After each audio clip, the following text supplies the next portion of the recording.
How's it going, everybody? John MacLennan here, and in today's video I'm going to teach you how to play I Shall Be Released by Bob Dylan on guitar. The version we're going to be looking at in today's lesson is from the Last Waltz. This is their final song that they play where they bring everybody on stage. It's in the key of E. It's just a beautiful, soulful song. I'm going to show you the chord progression and the voicings that I would use to play it. But before we get started, make sure to download your free PDF in the description below. You can get a PDF all about soloing. It's a book I wrote called Melodic Expressions. You can also get some other blues training there completely for free as well. So check that out as my gift to you. And with that said, let's dive into today's lesson. Let's break down how to play I Shall Be Released by Bob Dylan. Now this is going to be from the Last Waltz recording. This is their finale song, and it's in the key of E. It's a 4-bar progression. I'll play it for you first and then break it down. Here we go. 1, 2, 3, 4.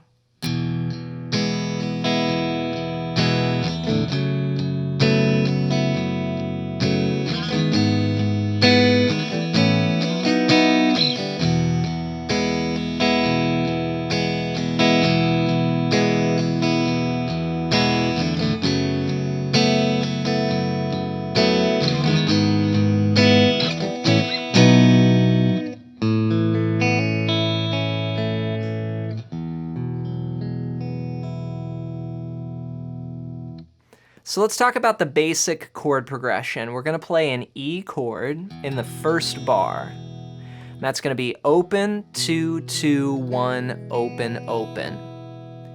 And then we move to an F sharp minor.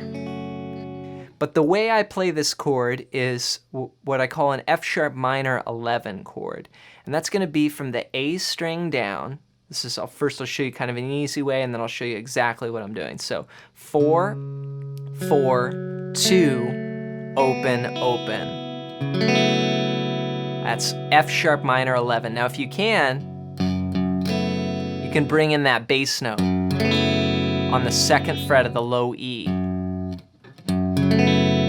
So it'd be like E, 2, 3, 4, then F sharp minor 11. Then G sharp minor, which is the same chord here, same shape. I've just brought it up 2 frets. And then we're gonna go A, B. And there's a few ways you could do this. These are nice chords. I call these chords like hippie chords because you hear like George Harrison and you hear all these classic songs that use them, especially in the key of E, you know.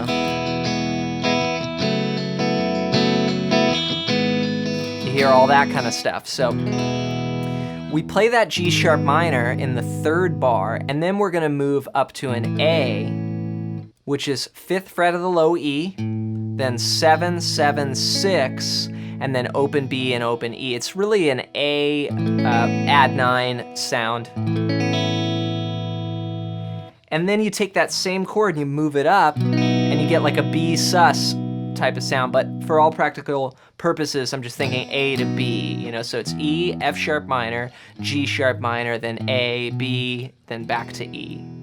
So every chord lasts 1 bar, except for in the 3rd bar. We have G sharp minor for 2 beats, then A for a beat, B for a beat, then back to E for 4 counts. So if I just strum once on each chord with counting, it would go 1, 2, 3, 4, F sharp minor, 2, 3, 4, G sharp minor, then A, B, E, 2, 3, 4.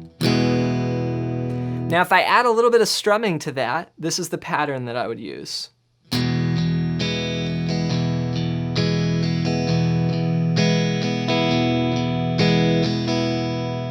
Now what I'm playing is 2 8th notes as down strums.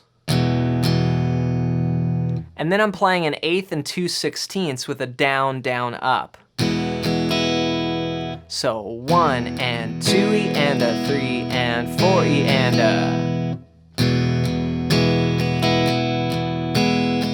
So it's really just a 2-beat pattern that we copy paste through the progression.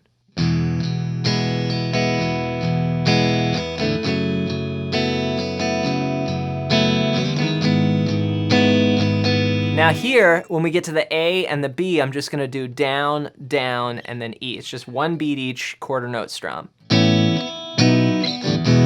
Then back to the main pattern.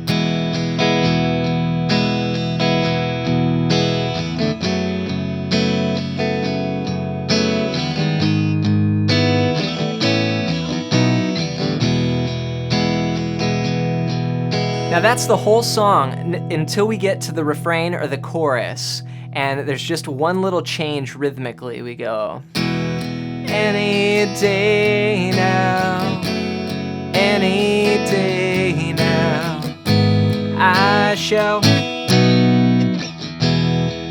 So what I did there was, from the G sharp minor, we're gonna go 1 and 2 and 3 and 4 and, so we have that chord change on the and, 3 and 4 and, instead of before we did 3, 4. But in the chorus, on that last time, the whole band kind of does those hits. So that would sound like this in context.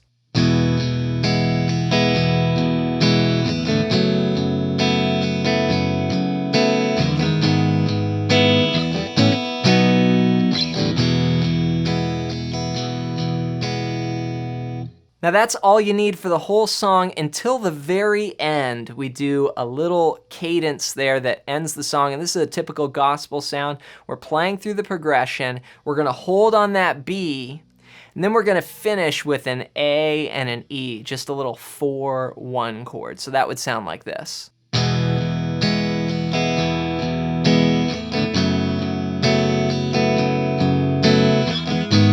I shall be released.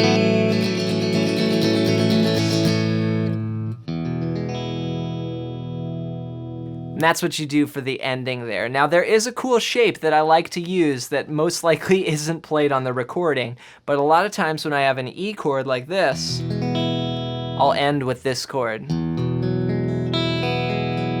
which is an add 9 chord. It's a beautiful sound. So it's open, 2, 4, 1, open, open.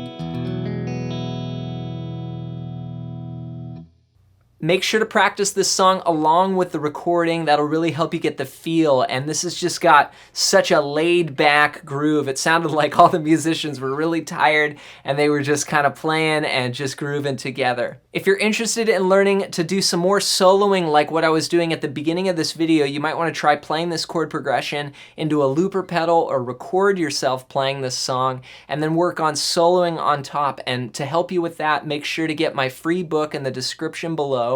It's called Melodic Expressions, and it's all about playing melodies over chords, which is what you want to do when you take a solo. Thank you so much for your support, and we'll see you in the next lesson.